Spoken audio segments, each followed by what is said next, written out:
You are watching Worldview 2, built on the 35 years of Worldview books, documentaries, research, high-profile interviews, and the radio and television broadcasts of Brannon Howse. Today is a tragic day. It's a day of boundless sorrow, of indescribable pain.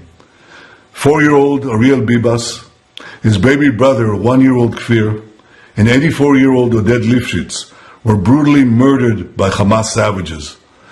Their bodies returned home to a nation in mourning, a nation that will never forget and never forgive the evil that cut down these beautiful souls. Since that black day on October 7th, when Hamas butchered and burned 1,200 of our families and friends, Israel waited with bated breath, hoping beyond hope that our hostages would survive the Hamas hell. Against all odds, we succeeded to bring many home. Some we rescued, some we tragically couldn't. The Bibas children in particular became the symbol of who we are and who we're fighting against. Here's a photo of the Bibas brothers. These perfect children again were 4 years old and less than 1 year old when the Hamas savages snatched them from their mother's arms. She fought like a lioness to protect her boys. Just imagine their horror. Imagine their confusion. Perfect little children who never hurt a soul. A baby for the love of God. They languished in captivity until Hamas murdered them in cold blood. Who kidnaps a little boy and a baby and murders them? Monsters, that's who.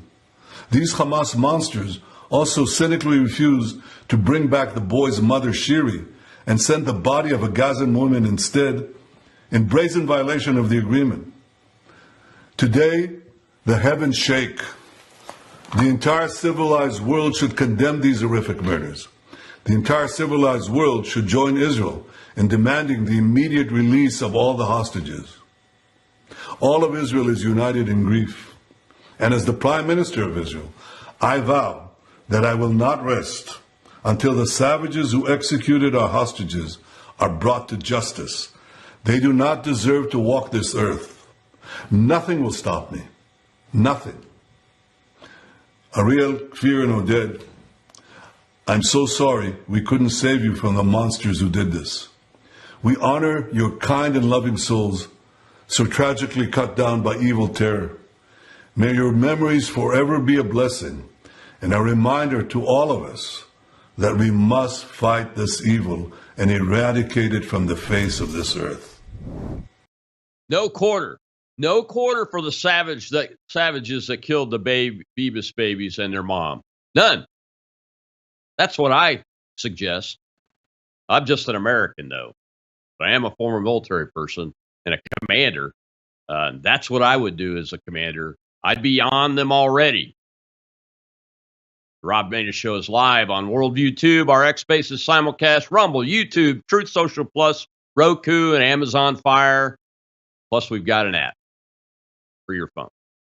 The savages, that's too kind of a word for the Hamas Nazi killers who strangled the 2 little Bibas boys, murdered them in cold blood.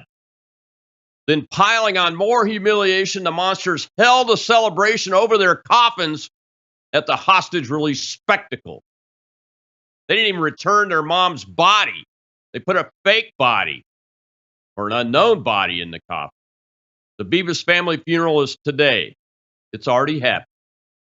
We'll show you that the entire nation of Israel is mourning these deaths. There was another funeral this week, too. This one in Beirut.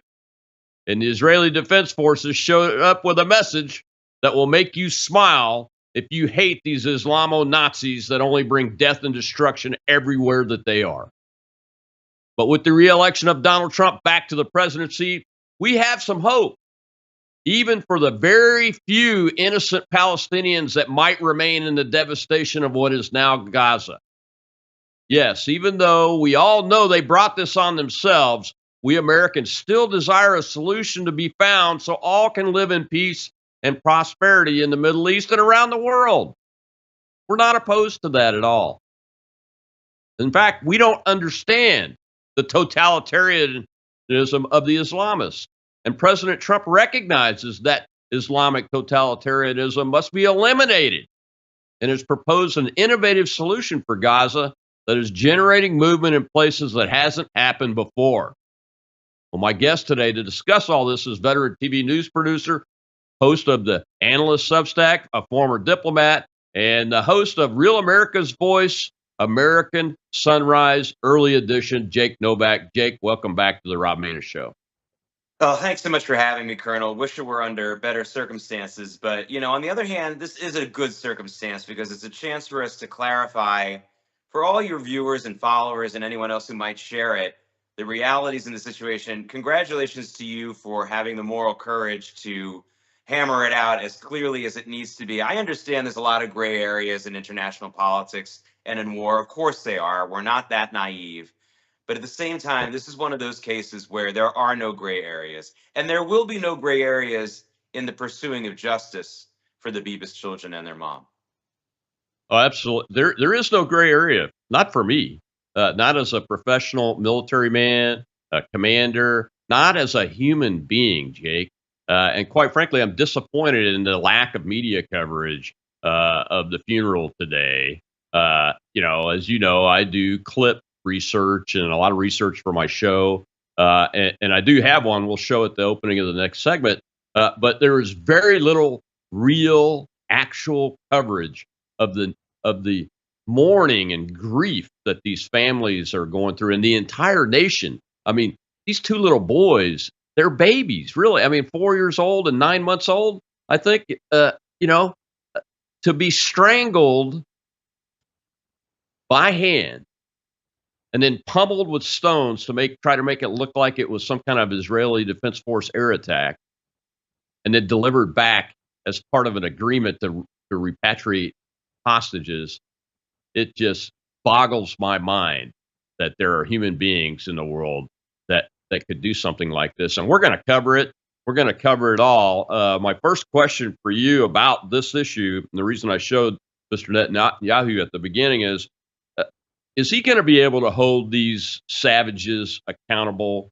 Because it looks like there's some back and forth as far as some of the Israeli people holding Mr. Netanyahu accountable for the October 7th and not getting the hostages home and those kind of things, when all this blame is at the feet of the Islamo-Nazis, from Iran to Beirut to Gaza to the West Bank. Yeah, so I'm going to make 3 quick points to answer your question to clarify a couple of things. First of all, when it comes to accountability for all of Hamas and all of Gaza, that is the thing that is up for, I wouldn't say it's up for debate, but that's going to be the more difficult thing. But let me assure everyone watching, the people who did this to the Bibas family are known to the Israeli forces, their names and where they are. They will be killed. They will be killed very soon.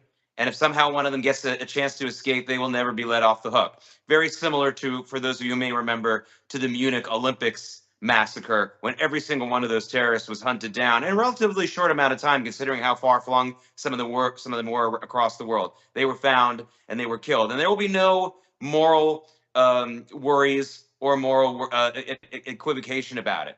By the way, there was no moral equivocation about the Munich terrorists either. Don't watch the Steven Spielberg movie about it, because that's the whole movie, is about how guilty the Israeli agents were.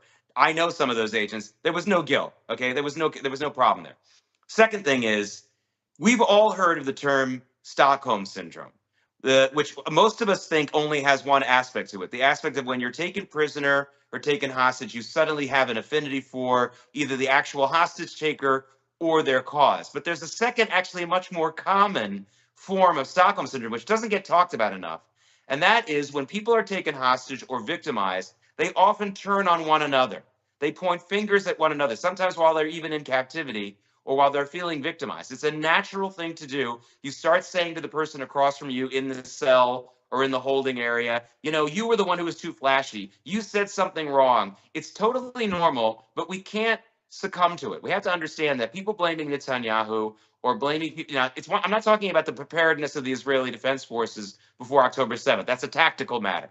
But I'm talking about from a strategy point of view, from a political point of view, it's really a form of Stockholm syndrome, mental illness, to blame Benjamin Netanyahu for the killing of these hostages. That's a normal thing, but it's not a good thing. It's a normal. Sorry, I should say it's a common response.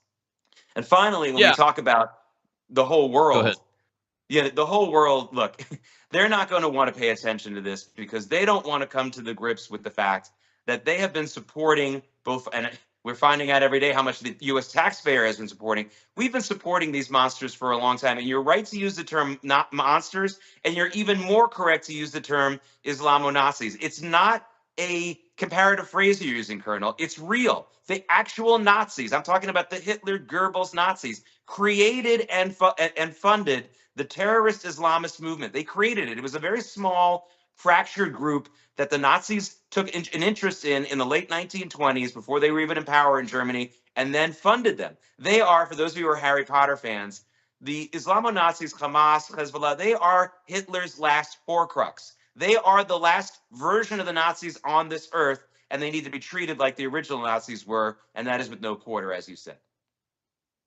Yeah, I don't disagree with anything you said. As a matter of fact, I'll just point out for the audience that I carved out a space for the limited number of innocent Palestinians that may live in Gaza or anywhere else in the Middle East or around the world. But I said it the way I did because the number is very small when you're talking about Gaza, because a lot of the people that went into southern Israel and killed, maimed, butchered, burnt, cooked, and abducted people like the Bibas family were Palestinian civilians that were volunteers.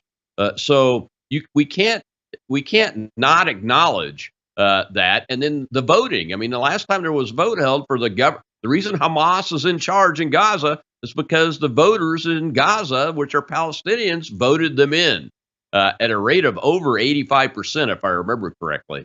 So we still have to acknowledge there are some innocent people in this. And look, I'm not really satisfied with what I've heard about the after action reporting and corrections based on the tactical issue of being caught by surprise and the entire Israeli defense apparatus and structure letting down the Israeli people. And it's not just Jewish people either. I mean, there are non-Jews that are involved in this that were killed and abducted and those kind of things too. So I'm not satisfied with what I've seen on that, but I'm also not in the military. I'm not in a command structure. I'm just an American citizen that is willing to provide support for them to be able to defend themselves. But what I am going to say is, just like you, we can't allow this to overcome us. The Stockholm syndrome or the syndrome of wanting to blame the government of Israel or the Israeli Defense Forces. That's all going to be worked through at some point in this. It probably will never satisfy, especially the families that are left behind, of the hostages that have been murdered and the people that were murdered and killed. But that will come out in the end, and corrections will be made, I'm sure, if not already, some of them, which are probably likely classified. So that's where I'm at. But what I demand, and the reason why I jumped at the chance to do this show today, when we talked the other day, is that we have to show this. We have to be very clear in our language about this issue. I'm glad you brought up the German Nazis. There's an individual called the Grand Mufti that is on record, on film, in writing, on pictures, video, not video, but film, actual film that's probably now video, with Adolf Hitler and the Nazi Germany military leaders and those kind of folks. And this ideology is continuing. It's the one continuing thread from Nazi Germany that annihilated 6 million plus people, most of them Jewish people. And it's the reason why the state of Israel really exists today. And we've got to stamp it out. We've got to stamp it out like cockroaches that are running when the lights turned on. We got to take a break, Jake. When we come back, we'll see that one clip that I found that was suitable to show about the funeral that's happening. That's already happened today. The little Bibas boys and their mother were laid to rest today in Israel, and the entire nation came out to mourn these little babies, and the entire world should be mourning. I know I am. I feel terrible about it. We'll be right back on the Rob Maness Show. It's Whistleblower Wednesday, and we're going to continue to blow this whistle about the Islamo-Nazis for as long as it takes until they're annihilated. I'll be right back.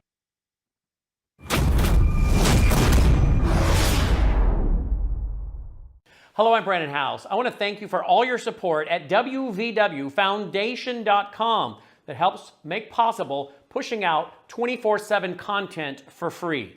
Without your support, we'd have to put it all behind a paywall. But thanks to you and your support through our foundation, we're able to push it out for free as a broadcast service and broadcast ministry of WVW Foundation. Please consider going there and setting up an automatic monthly contribution, or go there and make an occasional contribution. If you prefer to support us through the mail, you'll find our mailing address there at wvwfoundation.com. You can also call and make your contribution over the phone by calling 901-825-0652. That's 901-825-0652. Again, all these details are available at wvwfoundation.com. Thank you for your support as we try to help people around the world understand the times through the lens of a Christian worldview.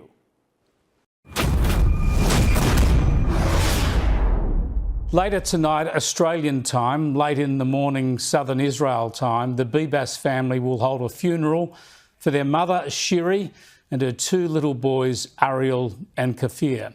The ceremony will be live streamed in Israel. It will affect and torment that whole nation and many people around the world. This is the horror of Hamas and the October the 7th atrocities, the death cult of Islamist extremist terrorism, manifesting itself in the deliberate abduction and murder of a mother and her two little boys. These are the human faces, the victims of an inhuman hatred. May they rest in peace. I just want to go to some live pictures now that I believe we're getting in from Israel. These are of people parading in the streets ahead of that Bibas family funeral. People will be marking this occasion right across the length and breadth of Israel, not only in southern Israel where the actual funeral will occur, but there are some live pictures of people now preparing for that horrible funeral service, which will be happening about 8:30 our time in Australian time, 11:30 in the morning Israeli time. Welcome back to the Rob Maness Show. It's Whistleblower Wednesday. My guest is Real America's Voice show host from American Sunrise Early Edition, Jake Novak, who is an expert on Israeli-American relations, a former diplomat also, and helping us work through this issue of this funeral. And I couldn't get much footage of the crowd, but that was early in the day that you saw in that clip there, Jake. But the still photographs that I was able to see, it's massive, and it should be massive because these little boys, especially these two little boys, should be memorialized forevermore as the symbol of this atrocity that's continuing at the hands of these Nazis. It's incredible that the world that defeated Nazi Germany and the Empire of Japan for their atrocities so aggressively is allowing this to continue and continue and continue for decades. Yeah, back in the 1970s, when we first started to see Western governments, including our own, allowing a little too much of this Islamist aggression, or in the case of just it before really Islamism really took hold again, when we're just talking about maybe nations like Egypt and Syria, the excuse, Rob, was oil, crude oil. We didn't want to see Americans having to pay too much money at the gas tank, at the gas station. And Europe, of course, has even less oil reserves than the United States. And so that was the excuse, and certainly not excusing it. But that was always the narrative. That's not the narrative anymore. There are some good things that have come out of, I wouldn't say come out of, but there are things we've learned since October 7th. For example, Saudi Arabia, which could have cut off and really drastically cut production. Actually, the price of oil is quite lower than it was on October 6, 2023. We were at the $90 a barrel, even more than that level. We're at the $68 a barrel level today, and that has a lot to do with Saudi Arabia not taking advantage of the situation, remaining a tacit, at least cooperating country with Israel and the United States. So that's good. And another good thing is, these were redheaded boys. Of course, we say redhead. Of course, really orange, right? I don't know how redheaded turned into the name for orange hair, but if you look in the streets and on, not just online, if you're walking around New York City today or some other cities, you're seeing a lot of people wearing orange colored shirts, women wearing orange colored earrings, and they're not all Jewish people. They're not all people who Yeah. are typically supporters of Israel. So it's been very encouraging to see that. We know that the world is not completely turning its back on us. I don't ever take that narrative in my heart. And now, I can't, because I wake up every morning here in the United States, and this is something everyone should hear. I wake up every morning here in the United States living among the children, grandchildren, and great grandchildren of the Christian Jewish boys who, along with a smaller number of Jewish soldiers, because the Jewish population in this country was less than 1.5% at the time. But I live among the descendants of the Christian boys who saved the Jewish people. Period. Full stop. Yeah. Yeah. It's amazing that I'm speechless because I hadn't really thought about it that way, honestly, Jake, until you just said it. But you're right. You're right. The Americans and Europeans that were able to fight all around the globe, because the Nazi thing was all around the globe. I mean, they were even in the Pacific where the Japanese were too. So this was a global war against this stuff, and those Christian boys, they really stepped up. They really stepped up, quite frankly, and sacrificed a lot. And honestly, we're with you. Not you necessarily, but Israel. I think in part because we acknowledge that. I have a uncle. He's passed now, but he was in Patton's army, and he was one of the people that unfortunately was required to liberate a concentration camp. And he only spoke to me one time about it, very, very late in life. I never heard him talk about it. I wasn't aware of it until he actually told me the story and we were alone. And he was still, even in his 80s, in a state of shock based on what he saw. And he explained to me that his team and the guys that he was with would never, ever, ever forget that. And that's why they supported the creation of the state of Israel. Obviously, he was around, and my aunt were around when that happened, and would continue to do that. She's still alive, but probably going to pass here soon. He passed a few years ago, and it was on his mind. Even he had dementia, but I knew it was on his mind because his grandchildren told me about it when I spoke at his funeral. That's what type of soldiers America fielded. Yeah, it's important to talk about that. First of all, I want to remember the disclaimer for anyone who's watching this and they're like, "Oh, why are we talking about the Holocaust?" It is connected, as we were talking about before.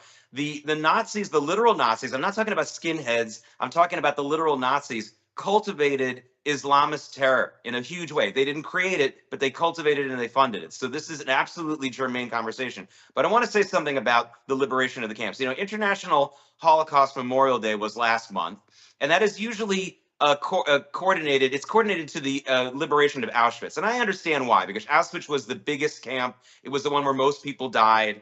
But I think here in the United States, we should do something differently.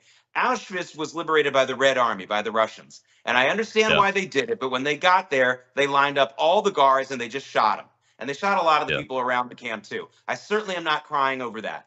But it's disappointing that they did that, because those people should have been tried, and the date and all the facts should have been brought out. But the United States liberated, among other camps, and most importantly, Buchenwald. That's probably where your uncle was.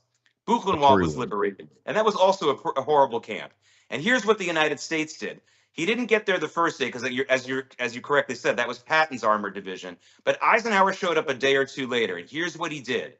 He was outraged by what he saw, and he ordered all the American troops there to round up every man, woman, and child within a 2 or 3 mile radius of Buchenwald and march them through the crematoria, march them through the barracks, and told them, "Don't ever say you didn't know what was going on here. I think you did anyway, but now I know for sure." That is really a great, and again, once again, an example of how the United States handled that war so much better than the other allies, let alone our enemies. That is a day. I think we should commemorate that day. That was in April of 1945. I think that should be the U.S. Day, that we not only commemorate the liberation of the camps, but that should be the American Holocaust Memorial Day because of what Eisenhower did and because of what people like your uncle did. Yeah, he died with a broken heart over that. That's and probably tell I'm getting emotional about it now. Well, we got a hand up over in the audience. Shell's the host over there. Let's go take that question. Go ahead, Shell.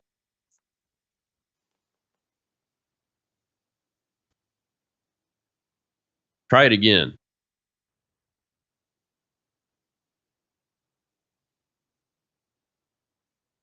Okay, go ahead. Hi, Colonel. This is Joseph. Jake, I have a question for you about, we found out recently through all the different revelations through USAID and all this other stuff about how much of this money was funneled to the people in Hamas, literally. How does that, play into the whole, what we're going to do? Well, that is such an important question. I want everyone to know, while I am obviously a very big supporter of Israel, and I do come from a traditional Jewish family, I'm also a seventh generation American, and I consider myself to be an America First supporter of President Trump and things like that. I've always been America First. And now it's even easier to be an America First supporter of Israel because we're finding out through all these revelations, just from the USAID, there's going to be more, that the amount of money that we've been funneling to not only Hamas, but the other enemies of Israel easily dwarfs the amount of money that the U.S. has been guaranteeing. Because, the U.S. doesn't send cash over to Israel. What it does is it backs the loans to Israel for them to buy American-made and Israeli-made, along with the Americans, weaponry and defense systems. That's the form of American support, which is very important, but technically it's not aid. We should just make that clear. But I'm not being facetious here. I understand. Of course, the United States supports Israel in a very, very substantial way. But if you cut off all the aid tomorrow, you cut off all, based on what we learned, Israel would still come out ahead. I mean, I'm laughing because there's a lot of people who pretend to be America First, who really just hate Israel, and they say, I want to cut off aid. And when I say, okay, let's cut it off to the enemies of Israel too, they hem and they haw. And I'm laughing now because it turns out that if you did do that, it would really help Israel a lot, actually, because it would defund their enemies. We must understand this. And it's not something that's been going on for that long, thank goodness. There's been sort of naive funding of these groups for over the years and naive support. But what we're uncovering now in the USAID office is deliberate, well-known, knowledgeable funding of Hamas and other groups like that in really basically a money laundering scheme, a way to get the money and to help them do terrorist activities. This must have been part of what the Obama administration wanted to do. And then the Biden administration took up the mantle. Very, very serious stuff. And so sad that our American taxpayer money is going to kill our allies. And I promise you, also kill Americans too. Don't be fooled. All that money to the Taliban, all that money to the other terrorist groups. It's not just Israelis. It's Americans are being killed too. This has to stop. Thank God we're uncovering it. Yeah, I mean, that's why you have people that have been in the intelligence side, on the American side, like Sarah Adams, that are coming out and they're speaking out about this issue because we've allowed so many Islamic based individuals like Afghanistan. We have over 70,000 refugees here that were not vetted by the Biden administration. USAID funded the concrete company that built the tunnel infrastructure inside Gaza. There were direct medical aid from USAID going to Gaza. And everybody knows, right? In Gaza, the government is Hamas, and Hamas is the government. Everything that goes there gets touched by Hamas first, and they take it. And they may sell it to people that actually need it if it's like a foodstuff, but it's going to make their soldiers fat, as you've seen in these capture videos where they've been stripped because you can't tell if they have a explosive vest on their body or something. They're well fed. They're well fed terrorist soldiers, and the people of Gaza, the regular people, they don't get the food and the aid. So it's pretty dramatic. It was a great question. Well, we got to take another break, Jake. When we come back, we're going to see that other funeral, and I want to get your take on the surprise the IDF gave in Beirut earlier this week. We'll be right back on the Rob Maness Show.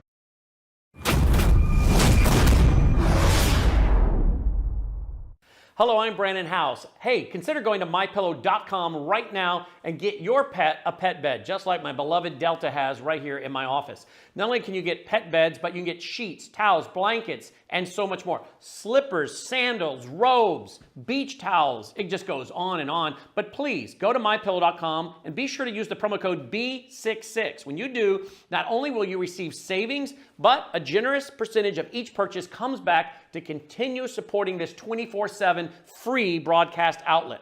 We need your support. Hey, look, we're entrepreneurs, just like my friend Mike Lindell. We all need your support, and you're getting quality products at the same time. So please, go to mypillow.com and use the promo code B66. Mike always has amazing specials going right there at MyPillow. So check out whatever those specials might be today. You never know, Mike's always changing it up and making new offers right there at mypillow.com. But be sure to use the promo code B66.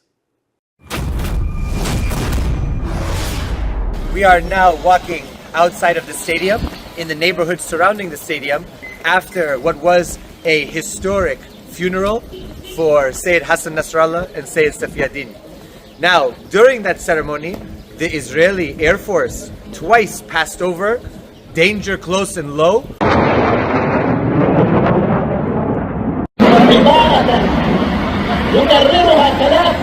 to intimidate and to show force against the crowd. The crowd was made up of civilians, mostly women and children, who had come to pay their respects to Sayyid Hassan Nasrallah and Sayyid Safiuddin. And the stadium was full of dignitaries, including the Speaker of the Majlis in Iran, the Iranian Foreign Minister, the Speaker in the Iraqi Parliament, and many other dignitaries from around the world. Of course, as an American citizen, it was quite shocking to see my taxpayer dollars flying right over my head. But of course, this is proof and further indication of the intimidation and the violation of Lebanese sovereignty and territorial integrity as Israel continues to enter Lebanese airspace without the permission of the Lebanese government and officials. This was really something that shocked the crowd, but what ended up happening was the crowd chanted in unison, "Down with Israel, down with America." And so it's very important to recognize that those intimidation tactics do not serve the purpose of intimidating the people, but rather uniting them, as we saw in the stands today. Christopher Halali here in Beirut for DD Geopolitics. Welcome back to the Rob Maness Show. It's Whistleblower Wednesday, and that right there is one of the other reasons why I wanted to do this show today. And my guest is Jake Novak. He's the host of Real America's Voice, American Sunrise Early Edition, and really an expert on American-Israeli relations, a former diplomat himself, with a lot of decades of work in foreign policy and that kind of area. Jake, I had to show that was an American. I suspect he had has some kind of connection to the military because he used the term danger close, although it was incorrectly used when he was talking about the Israeli jets flying over. And he spouted all the propaganda bullets that you hear from Hezbollah. Well, the Israelis just violated Lebanese airspace. They are intimidating women and children. Now, I've watched the videos of the crowd in that stadium at Nasrallah and his second guy, who only lasted a week. It was both their funerals today. The guy on the video, I let it play because I want people to see how stupid some Americans are, or they think we're stupid, because that's an issue that I think needs to be addressed much more aggressively by our society. I mean, I don't know. How do you feel about it? And how do you think the students that have been protesting in support of Hamas should be feeling about it, and Hezbollah should be feeling about it when we know that these people, they're just Nazis. That's what they are. We've already established that. There's a lot to unpack from that video. Let me start with the man's name. His first name was Christopher. Christopher, they're going to kill you. Okay, it doesn't matter that you're an Arab or that you're a Christian if your name is Christopher or you have at least one Christian parent. So first of all, you're a moron. Second of all, What an incredibly stupid statement. Israel has violated the sovereignty of Lebanon by buzzing a Hezbollah funeral. Hezbollah is the invading force which has taken over most of Lebanon, which has led to the deaths of many Lebanese. As much as we mourn the Israeli victims of Islamist terror, we will never see anywhere near as many Israeli victims of Islamist terror than there are of Muslim victims of Islamist terror. Yeah. They have destroyed a beautiful country. They always talk about how Lebanon had a civil war that started in 1976. That is a misnomer. It was an invasion. Palestinian terrorists who were kicked out of Jordan came to Lebanon after 1970, and by 1976, they were there in large enough numbers to try to take over the country. If anyone here wants to go and Google it or use Bing the videos by Bridget Gabriel, a Lebanese Christian who, to her credit, woke up at a very young age and realized what was going on. She tells great stories about how she was saved from that situation by the Israelis in the late 1970s. Very, very important woman to follow, Bridget Gabriel. She's also a big supporter of President Trump. Also, those jets that flew over weren't just any jets, Colonel. Those were the same exact jets, F-35s, that Israel used to destroy the building that Hassan Nasrallah was in and that number 2 guy. So they brought the same ones back, and that was meant as a message. There were some funny things in that video. I don't know if you saw it in some of the other takes, but some of the dignitaries who were there as those jets were flying over, like literally just ducked a little. I don't know what that was going to do. I mean, they weren't taking any cover. They were sort of bending their, I don't know what they thought that was going to do. It was almost laughable. But look, Hezbollah is an invading force from Iran that has taken over Lebanon after a bunch of other people. I mean, Lebanon's been a mess for almost 50 years. It's now 49 years since the Lebanese invasion war is what I call it, not a civil war. But Hezbollah is an invading force. They have destroyed any hope for a rebuilding of Lebanon. They've killed many, many, many Arabs and many, many Lebanese. They are the invading force. They are the ones who have violated Lebanon's sovereignty. The Israelis are the solution to their problem. Israelis for years have been saving Lebanese people, especially Lebanese Christians, and anyone who wanted to help. So the man is a complete moron, and he's suicidal. He should change his name from Christopher if he wants to live in Lebanon for much longer. I'll tell him that. Yeah, I honestly think that he was probably visiting from the United States, which says something else about the stupidity here. Well, we've got another question over in the audience. We're having some technical issues going on. Let's see if we can take that question. Shell, if you can hear me, go ahead. Yes, sir. We have Wib. Thank you, Shell. Thank you, Colonel, and thank you, Mr. Novak. I would like to take some focus and put it at the aiding and abetting that UNRWA was doing. Do you know of anything that Israel might be contemplating to hold them accountable, either suing them or getting some sort of compensation for what they did? They took an active participation in October 7th. They probably knew about the locations of the hostages. Do you have any info on that? Well, the United States, of course, now that President Trump is back, has already moved to defund UNRWA, to take the money away from it, at least from the United States, which would be the biggest donor to it. So that's a big deal. I know that there have been some people who have suggested that the United States take that money that usually goes to UNRWA and other UN organizations and give it to the families of the victims of October 7th. That would be a very nice symbolic move. But beyond the symbolic moves, we are now in a situation, and I've always felt like it was just a pie in the sky kind of thing that people used to say. Mayor Giuliani, when he was the mayor here in New York, used to talk about the great riverfront property that the UN building would be if we turned it into residential condos. It was always kind of like a little jab. But, now I think we're serious now. I think we are now in a position now where we could have a situation, maybe not this year, but at some point in the near future, where the Trump administration seriously contemplates the United States withdrawing from the United Nations, which is mostly a pro-terrorist organization. It's also an incredible child trafficking organization. Anyone who has a brain understands that UNICEF, an organization that literally caters towards refugee children with no parents around and nobody watching, and there's no vetting of who works in that organization, that's been a problem for 60 years. I mean, I don't understand what net positives the UN brings us. I don't think there is any net positive. By the way, I used to work near the UN, and they also have destroyed all the restaurants in that area because they have free cafeterias for all the people who work there. I can't stand the UN as a New Yorker. I can't stand it as someone who supports Israel. And most importantly, I can't stand it as an American taxpayer. So those are just some of the ideas that have been put out there. But, you make a good point. We need to have more solid proposals about what to do about this. Now, we have Elise Stefanik, who's our ambassador to the UN. She's a great a mouthpiece for this, but more than just a mouthpiece, I think she's going to want to actually push some proposals in there. And even if they don't pass, even if Congress doesn't allow it, it would be a great discussion here in this country. I think that if we ask 10 Americans, even in the bluest city, in the bluest states, should we continue to spend all this money we spend on the UN? I have a feeling at least 70% of the people would answer, no, we shouldn't.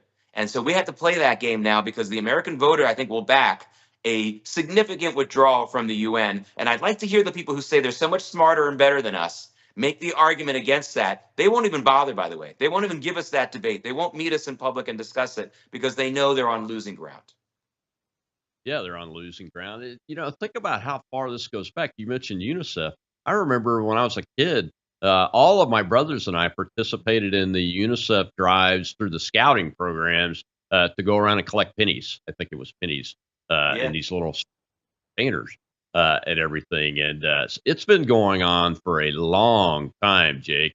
That building, I've been in that building. When I went through the Navy War College, I was in the part of the class called the Naval Command College, which takes all their international officers that come to the course, and 4 or 5 Americans, military folks, travel around with them. I was the Air Force individual that had that privilege of doing that. And the interesting thing about that, when we went in the building, my Australian counterpart really got upset with us Americans because we were talking about, even then, and this was in the 2006, we were talking about how it needed to be eliminated and kicked out of the United States. And he said, well, you Americans, you have your democracy and everything, but this building stands for the democracy for the rest of us. And nothing could be further from the truth. Nothing could be further from the truth. It doesn't stand for any democracy. As a matter of fact, like the president has said, and you just said, it's a cover for these people that come in and do things like get on the Human Rights Council, the UN Human Rights and the refugee programs, and that's where all of this terrorism has been embraced by these UN organizations. I think UNRWA, the leadership of that organization, should be charged under the International Criminal Court. And that gets me to one of the questions I wanted to ask you about is, the Prime Minister of Israel has had a warrant issued against him for war crimes, I believe, by the ICC. Has there been a warrant issued by the ICC for the murdering of these little boys, the Bibas brothers? Well, certainly not for the Bibas brothers. When they issued that warrant, they very, I think, cynically and hypocritically and in a cowardly way also issued arrest warrants for Hamas leaders who were already dead to try to prove that they were being even-handed about it, as this you can. Of course, the ICC is a UN entity, so we're not talking about two different things here. Everyone should know we're still staying on that topic. And again, as an American and talking to a veteran like you, we need to talk about the UN in even harsher terms than we already have. The UN should have been abolished, or the United States should have really tried to reform it drastically after the Korean War. The Korean War, where 49,000 American troops died, which led to absolutely no real resolution whatsoever. The UN was very much responsible for the bungling of that as well, at least from our side. Actually, I think everyone lost the Korean War. I wrote my senior college thesis about how everyone who was involved in the Korean War lost. Russia, North Korea, China, and the United States. But the UN came out unscathed, and they continued to move forward. It was outrageous. And that's just what happened with our troops there. Now, they weren't as involved in Vietnam in that fiasco, but the Korean War very much rested on the shoulders of the UN. And I can't believe that President Eisenhower didn't do more to create some kind of changes at the UN after that. I think it may have been because he was basically involved in the kind of creation of UN-like entities, NATO and things like that. Perhaps he felt like to preserve what he wanted to do with NATO, he had to keep the UN around. But certainly President Kennedy should have done something about it. Certainly President Johnson should have done something about it, all down the line. They did not, and now we have this behemoth that has caused many, many more deaths than peace around the world. And that is an absolutely objective fact. Anyone who says otherwise is lying or ignorant. Oh, you're absolutely right. It's the only place where there's a UN command with American general officers in charge of it still. And hopefully Donald Trump's team has a target on that because we know he's the only president to go into North Korea and visit with the leader of North Korea. And I think that I'm sure he's got a plan to link some kind of action and activity of the Korean Peninsula to ending the Russia-Ukraine war is what my educated guess is. I don't know anything, but the man is everywhere and has a plan in the back of his mind. He's had 4 years to think about this stuff and a team working really all this time. And it's very impressive to see what they've done so far. We got to take our last break. When we come back, we'll have one more question from the audience, but we're going to lighten it up a little bit and talk about President Trump and his innovative idea of what to do with Gaza and maybe some other foreign policy ideas that we think are going to come out from the administration. My guest is Jake Novak. We're right here on the Rob Maness Show on Worldview Tube. We'll be right back.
set you free, bringing the light for all to see. No more tunnels, no more fear. Trump Gaza is finally here.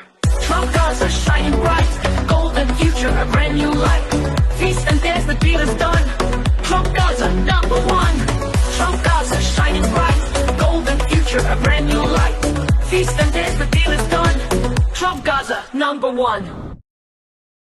Welcome back to the Rob Maness Show. It's Whistleblower Wednesday, and we've been talking about the Bibas brothers' murder, the war criminals that occupy the Gaza Strip, the war criminals that occupy a lot of Lebanon and are responsible for untold hundreds of thousands of deaths of not just Jewish people, but Muslims and those kind of things. And I wanted to spend this last segment of the show, though, talking about President Trump's innovative ideas of what to do with the Gaza Strip. And he posted that video you just saw yesterday. And if you didn't get a chance to see the video, go back and watch the show on video, guys. It's the video Donald Trump posted on his Truth Social account talking about, obviously, how the Gaza Strip can be made a paradise. And something good could come of it. My guest today is Jake Novak. Jake, I wanted to get your thoughts. Not just on the fact that the president shared the video, which is pretty impressive, but it made me smile when I saw it. I'm like, I got to talk about this with Jake and see what the real thinking is around it. Because I think he even took Prime Minister Netanyahu a little bit aback when he first proposed, leveling the place and just make it a real estate.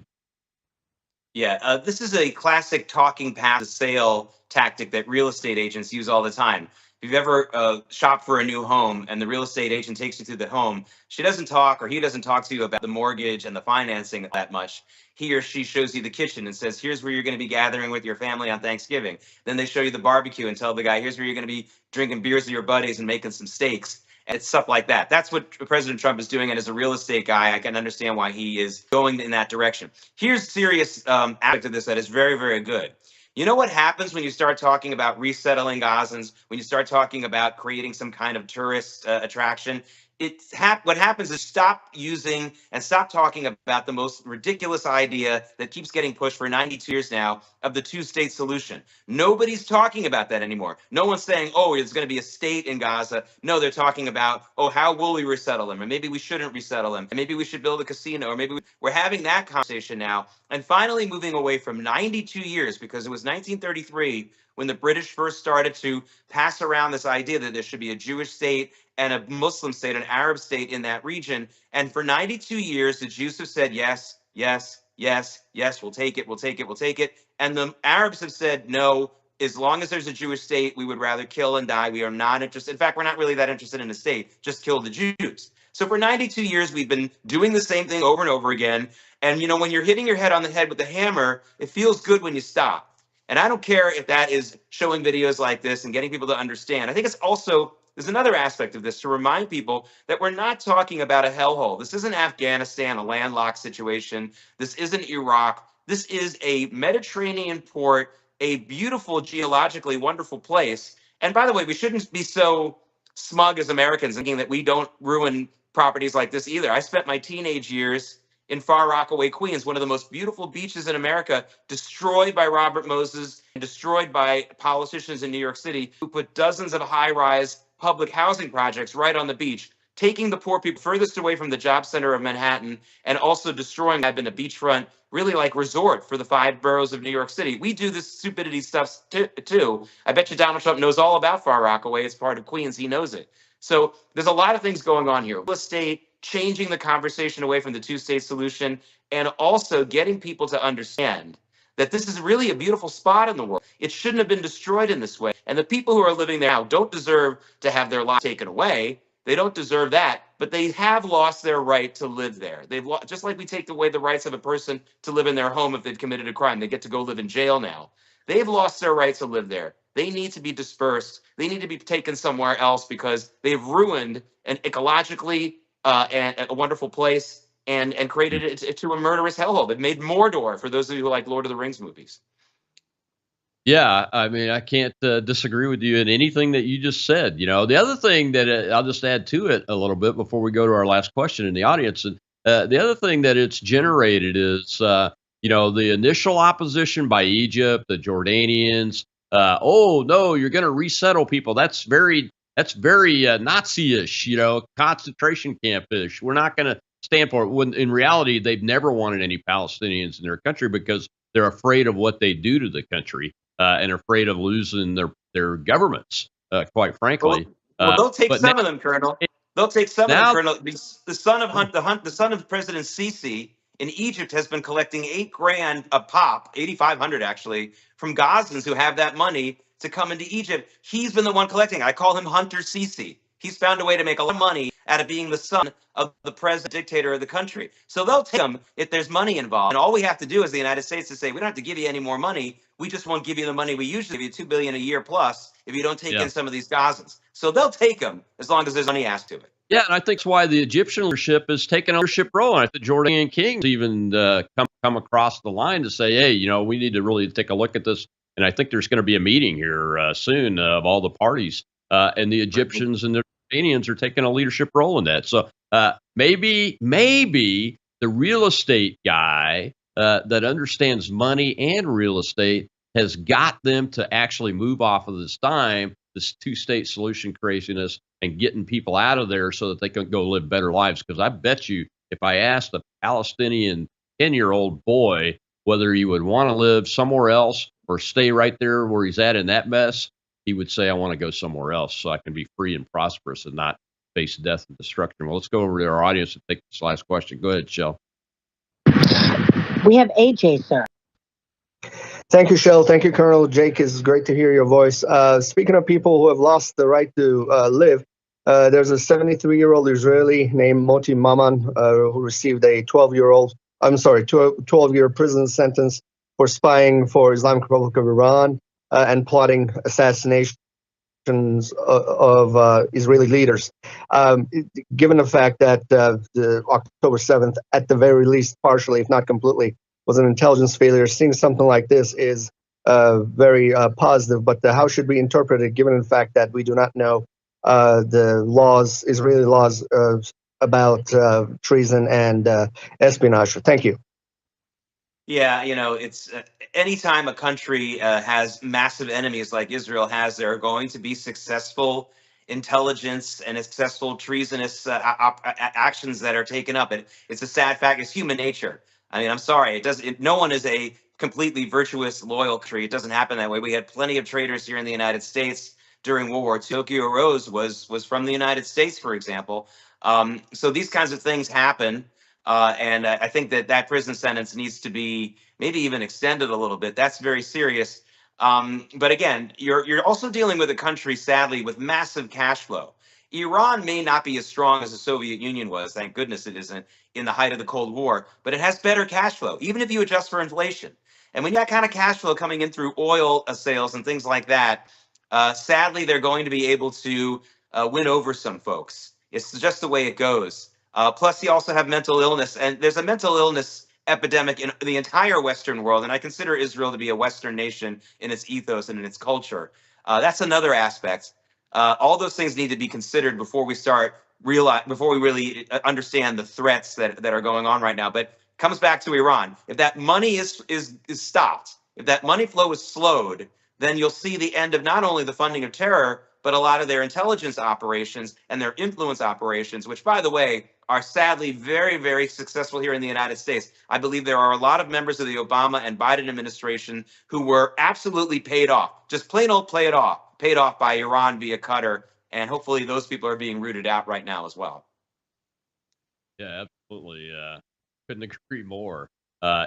We've got some issues in our intelligence services too that are just breaking out right now. Now, did you see the National Security Presidential Memorandum -2 that was issued, I think, last night or yesterday afternoon about Iran? That's going to stop that cash flow and get it down to that very small trickle that it was before Trump left office, don't you think? Yeah, and also, you had that CNN report about a bunch of disgruntled CIA people who might get laid off, and now they're going to sell our secrets. I have a news for you. They were already double agents. If they're even talking about potentially selling secrets if they don't have their job tomorrow, they were never on our side in the first place. They were double agents from the very beginning. We've got a lot of. I mean, that's another reason why you shouldn't have a permanent intelligence community. I hate that term. What are you talking about? We should have spies used for the situations that we need. And there can be some permanent people who are looking at a number of different issues, but they should be cycled out pretty regularly. You can't have a community of spies. For those of you who are watching from New York City, who are my age or older, you might remember the SIU, the Special Investigative Unit. This was a plainclothes division of the NYPD where they were allowed to go after any crime or do whatever they wanted all day. Guess what? They were all corrupt. They had this great book about it called Prince of the City. You should read it. And they call, by the way, spies, one of their nicknames are princes. Well, we can't have permanent princes because they're going to be easily bought. They'll be compromised in some way. You can't have that. You've got to cycle through these folks. I think that Tulsi Gabbard is going to do that. One of the reasons why there was tremendous pushback on her. And I think she's going to prove herself real soon for the people who had doubts about her.